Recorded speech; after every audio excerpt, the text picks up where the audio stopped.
Hello my friends, wow do we have some hot topics for you today. We're covering quite a lot in this one video. Firstly, high distraction training environments. Mavis and I go out into the busy town centre with police, dogs, horses, ambulance, vintage motorbikes, vintage cars, all happening, and Mavis and I go right in the middle of it and we do some training and fun. I'm going to show you a little bit of that, and then after that there is so many real world cool examples that we caught on film, and I'm going to talk to you through what was going on. Firstly, hazards. How do we navigate ourselves and our dogs through these things, and how do we overcome, how do we avoid where possible? What is best to meet new people and new dogs in the big wide world? What's the right way to do it? How do we avoid those meetings that we don't particularly want?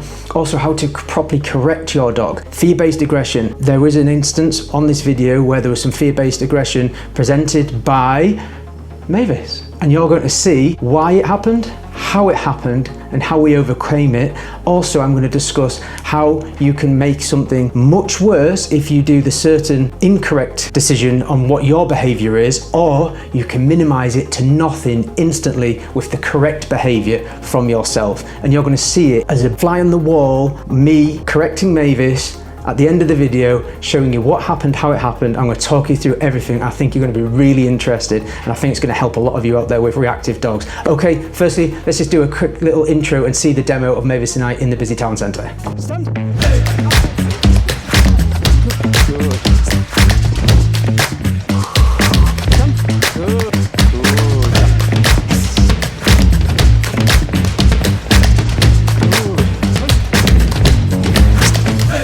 I hope you guys enjoyed the highlights from that training session. It's really important to remember that is training. That isn't a promo or a showcase of our finalized work. That is both of us learning together in a high distraction environment.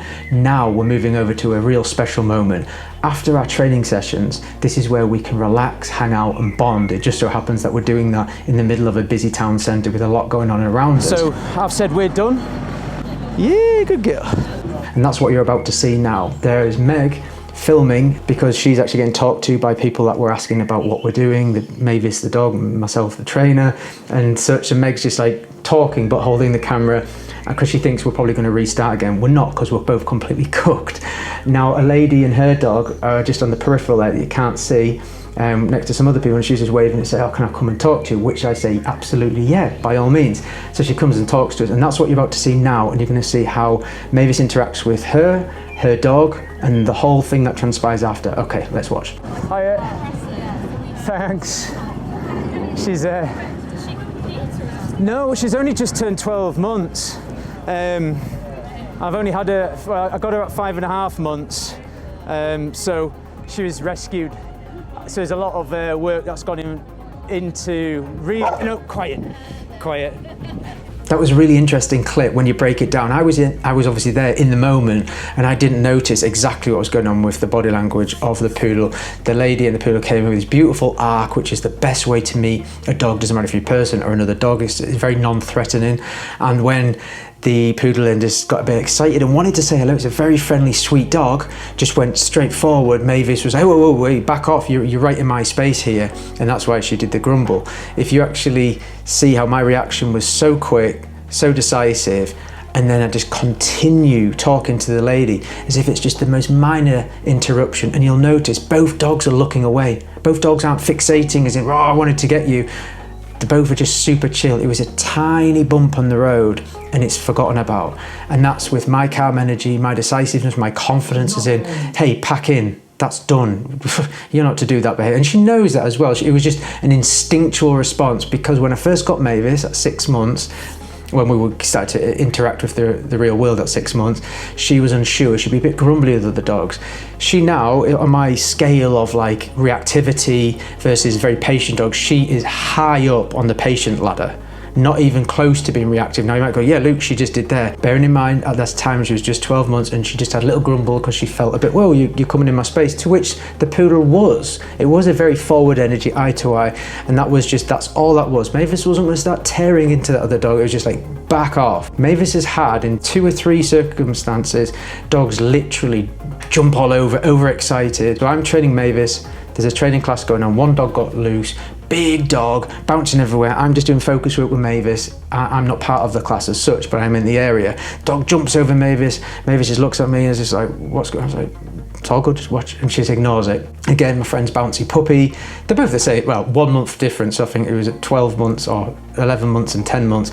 Jumps on Mavis, Mavis again, chill. So I'm saying this as a matter of fact. It's not me being defensive or protecting or trying to save Mavis's image, you know. I'm being legitimate. She's exceptionally patient. This here hit a bump on the road. She wasn't. She was just, hey, get out of my space. To which the poodle responded in the perfect way of, okay, I will. And then just, if you look, they both look away.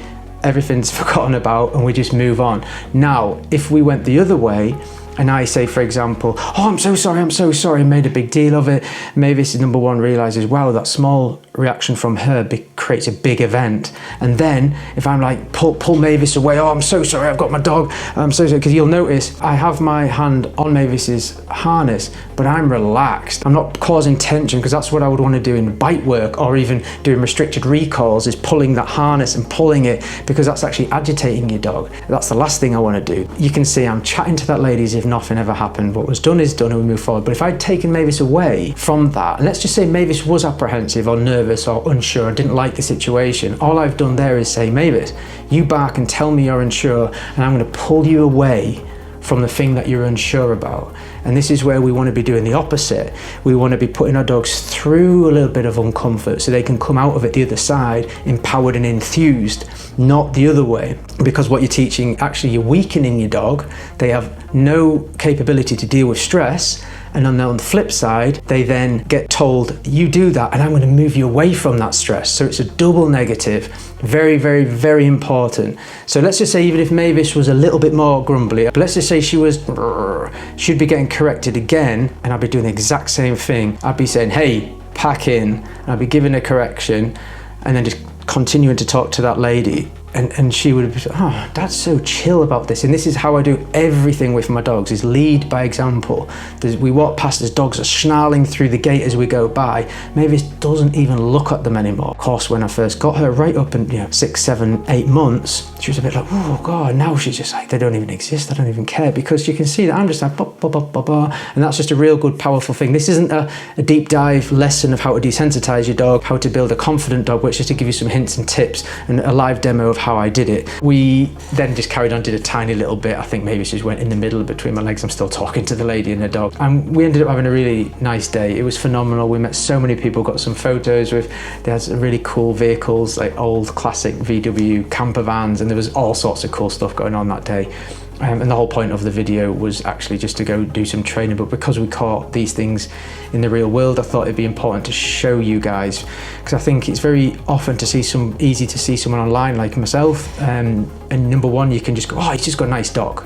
He's just got a perfect dog. I have been very open and honest about the journey with Mavis. Going to original short, she was chasing sheep, cats, rabbits, deers, and was grumbly with men walking in the street, grumbly with other dogs that she's unsure about. It's all unsure, just I don't quite like and know this, I don't quite like.